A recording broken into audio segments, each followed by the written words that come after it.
할렐루야. 사랑하는 대강의 가족 여러분, 오늘 하루도 하나님의 말씀과 동행하는 삶이 되길 소망합니다. 오늘 함께 나눌 하나님의 말씀은 사도행전 28장 24절에서 31절 말씀입니다.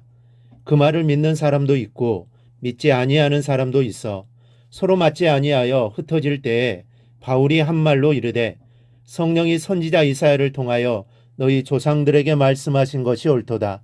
일러스되 이 백성에게 가서 말하기를 너희가 듣기는 들어도 도무지 깨닫지 못하며 보기는 보아도 도무지 알지 못하는도다.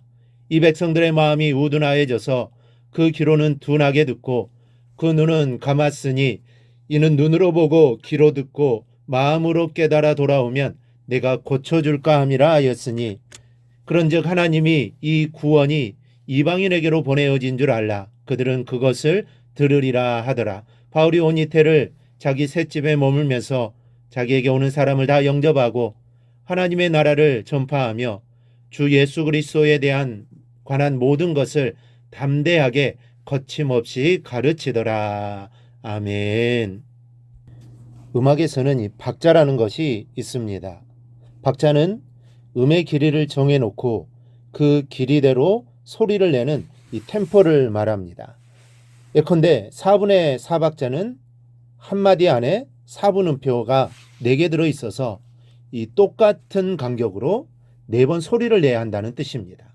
이 박자를 잘 맞추느냐 못 맞추느냐에 따라 노래가 사느냐 죽느냐가 결정됩니다. 우리가 흔히 노래를 못하는 사람을 음치라고 하는데 이 음치는 음정도 잘 틀리지만 무엇보다 박자를 잘 맞추지 못하는 사람입니다. 그만큼 이 박자는 음악의 기초가 되는 것이고 노래의 생명입니다. 이 본문에 보면 바울의 한탄이 나옵니다. 말씀을 듣고도 깨닫지 못하는 사람들을 보며 한탄하고 있습니다. 너희가 듣기는 들어도 도무지 깨닫지 못하며 보기는 보아도 도무지 알지 못하는도다. 바울의 안타까운 마음이 이 말씀 속에 들어 있습니다. 그러면서 바울은 유대인들이 완고하게 복음을 거부하는 이유를 3가지로 설명합니다. 이 백성들의 마음이 우둔하여져서 그 귀로는 둔하게 듣고 그 눈은 감았으니 이는 눈으로 보고 귀로 듣고 마음으로 깨달아 돌아오면 내가 고쳐줄까 함이라. 사도행전을 마치는 이 시간에는 전도의 목적이 되는 구원의 3박자 3요소를 복음을 거부하는 원인을 간파한 바울의 말을 뒤집어 생각함으로써 알아보려고 합니다. 첫째는 선한 마음입니다. 구약성경 잠언 4장 23절은 모든 지킬 만한 것 중에 더욱 내 마음을 지키라. 생명의 근원이 이에서 남이니라 하고 있습니다. 인간의 마음이 무엇보다 중요합니다. 왜냐하면 인간의 모든 생각과 행동의 근원지가 바로 마음이기 때문입니다. 마음이 선한 자는 선한 행동을 하게 되어 있고 마음이 악한 자는 악한 행동을 낳기에 마련입니다. 그래서 내 마음을 지키라는 것입니다. 그런데 본문에서 바울은 유대인들의 마음이 우둔하다고 했습니다. 우둔하라는 말은 머리가 나쁘다는 뜻이지만 성경적인 의미는 말씀을 깨닫지 못한다는 의미입니다. 그래서 이 말은 머리가 나쁜 사람을 가리키는 것이 아니라 주로 하나님을 떠나서 악을 행하는 패역한 이스라엘 백성들을 가르치는 데 사용되었습니다. 여러분, 말씀을 깨닫지 못하는 우둔한 사람은 절대로 하나님의 뜻을 이해할 수 없고 하나님의 뜻대로 살 수 없습니다.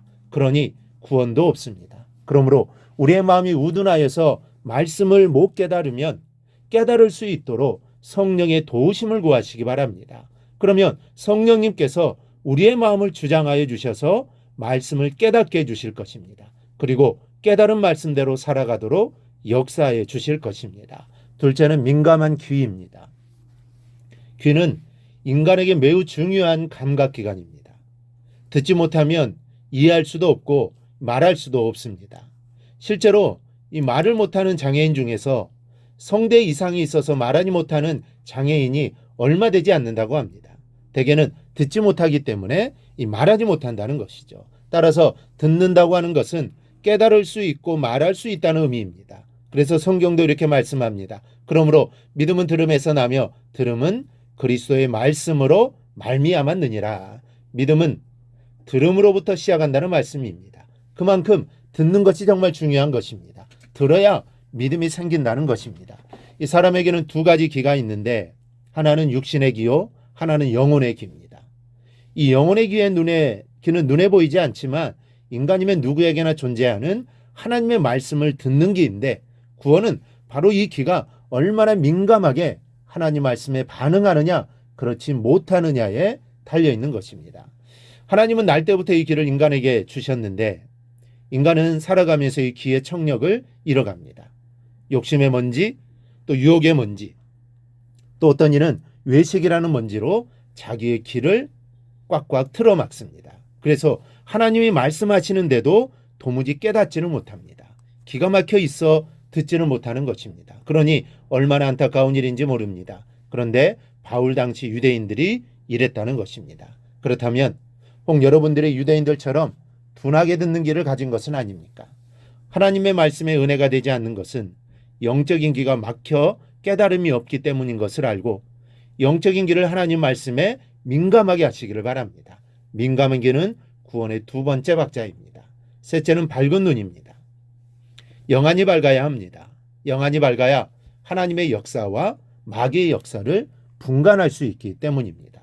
또 영안이 밝아야 하나님의 나라를 볼 수 있고 하나님의 나라가 눈에 빤히 보이기 때문에 어떤 유혹이나 시련에도 흔들리지 않고 끝까지 소망 중에 이 한 세상을 살아갈 수 있는 것입니다. 그래서 밝은 영안은 구원의 마지막 세 번째 박자입니다. 복음은 어디에나 떨어지지만 선한 마음과 하나님 말씀에 민감한 영적인 귀 그리고 밝은 영안에 삼박자를 갖춘 자라야 복음의 싹을 내고 구원의 열매를 거둘 수 있다는 사실을 알고 자신을 돌아보는 성도들이 되시기를 바랍니다. 그리하여 구원을 끝까지 소유하는 우리 모든 성도들이 되기를 주님의 이름으로 축원합니다. 오늘 묵상한 말씀을 굳게 잡고 삶으로 실천하며 살아내는 대강의 모든 성도들이 되기를 축복합니다.